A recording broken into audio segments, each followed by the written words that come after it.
Most dental videos tell you what we're going to do. This one's going to be about what you're going to do and why it's just as important. Let's get into it.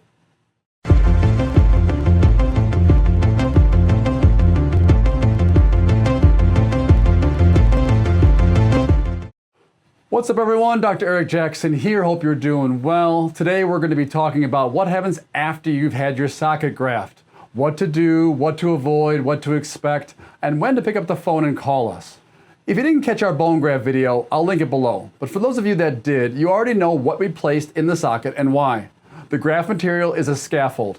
Your own cells are going to invade it, use it as framework, and slowly replace it with your own bone over the next 3 to 6 months. That process is quite remarkable, but here's the thing, it's also quite fragile, especially early on. I think I'll start with a concept I bring up quite often in our practice. Dentistry is surgery. This applies to obvious dental surgeries such as extractions and implants, but also applies to crowns, fillings, and even your regular dental cleanings. Did you know that the S in DDS stands for surgery? Yep, that's right. Doctor of Dental Surgery. And I think that's sometimes easy to forget, especially when a procedure goes really well and you feel fine walking out the door. Human bodies are not engine blocks. They don't respond to procedures in a predictable, mechanical way. Genetics varies. Healing varies, and even when everything goes exactly right in that chair, what happens in the days and weeks after matters enormously. That's true of every surgical procedure in medicine, and is very true in dentistry as well. Here's one of my favorite ways to explain what's happening inside that socket right now. Imagine filling a coffee cup with wet sand.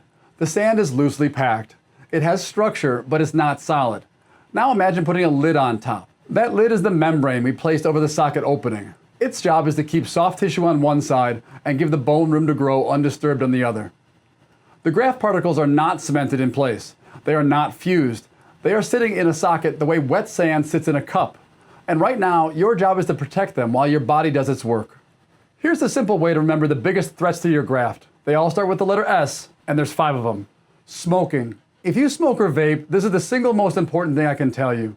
Smoking constricts blood vessels, reduces oxygen delivery to healing tissue, and dramatically impairs clot stability. Bone grafts need blood supply to survive. This is not optional advice, and I strongly recommend you take this opportunity to consider quitting. Spitting. Any forceful expulsion of air or fluid creates pressure in that socket. That pressure can physically displace graft particles. Don't spit for at least the first week, but ideally 3 weeks is better. Swishing. No rinsing or swishing with anything for the first week after surgery. This includes mouthwash, salt water, water, pretty much anything. The swishing motion creates the same pressure risk as spitting. Gentle is the key word for everything in and around the surgical site.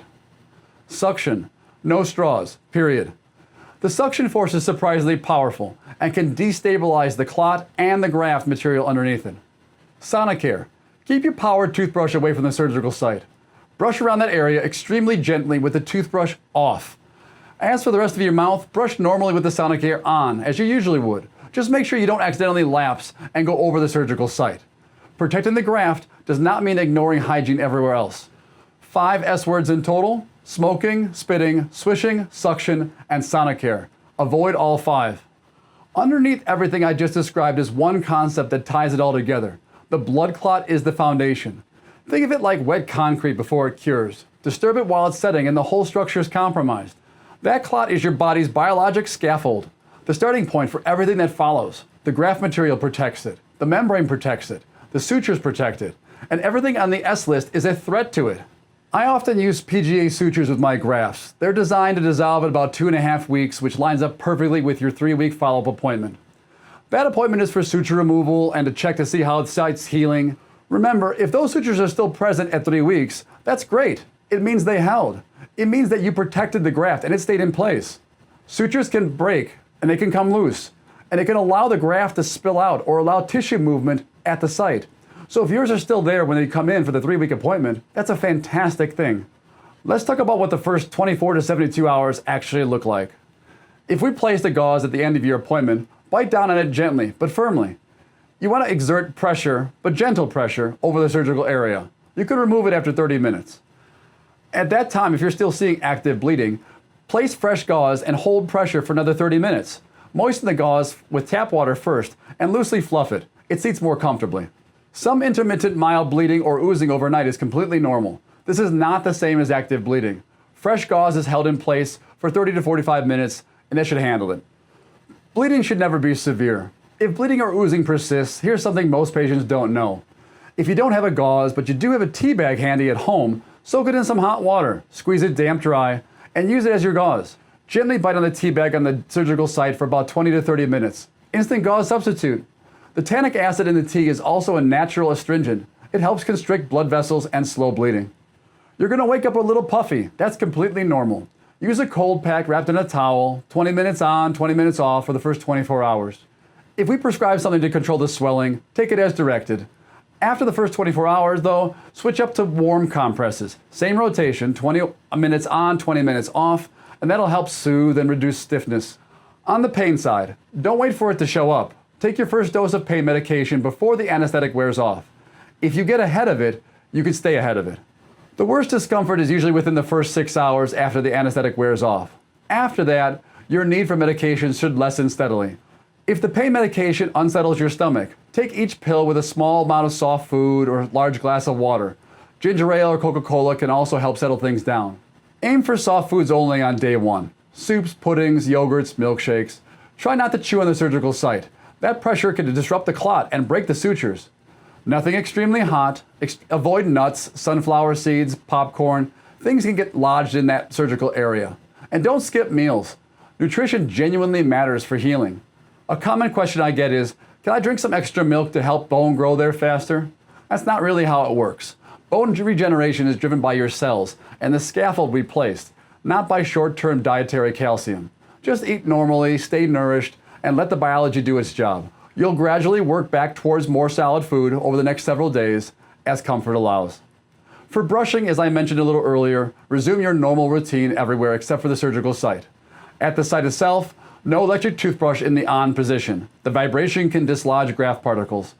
You can use it in the switched off position as a manual toothbrush, or just keep a manual toothbrush handy for when you brush. When you rinse out your toothpaste, and this is important, keep it extremely gentle. No vigorous swishing, no spitting. Those are S words.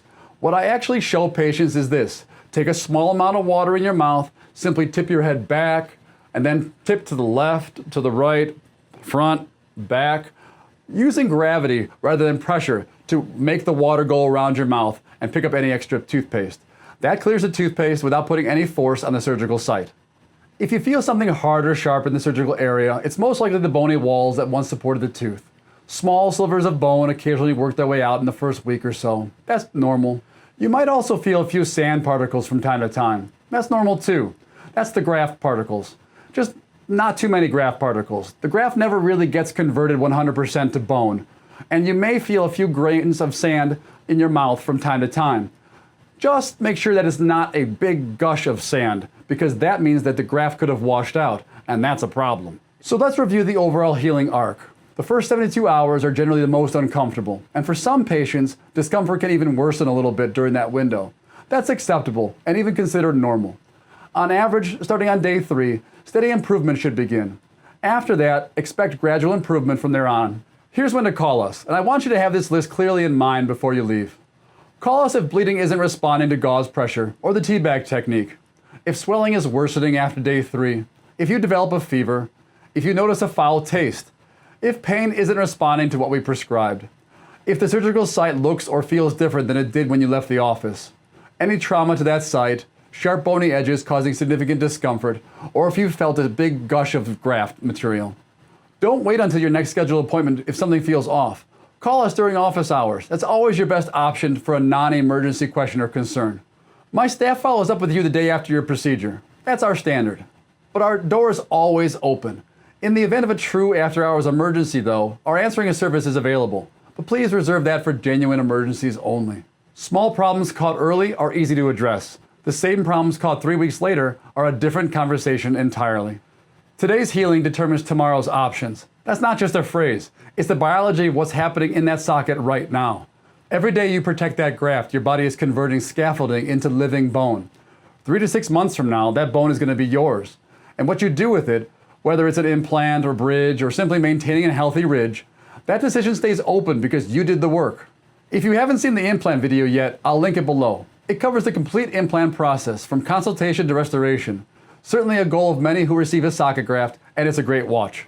Find us at Jackson Family Dentistry, 2033 Ogden Avenue in Downers Grove, Illinois, 630-963-6750, or find us at jacksonfamilydentistry.us. New patients are always welcome, and we would love to take care of you.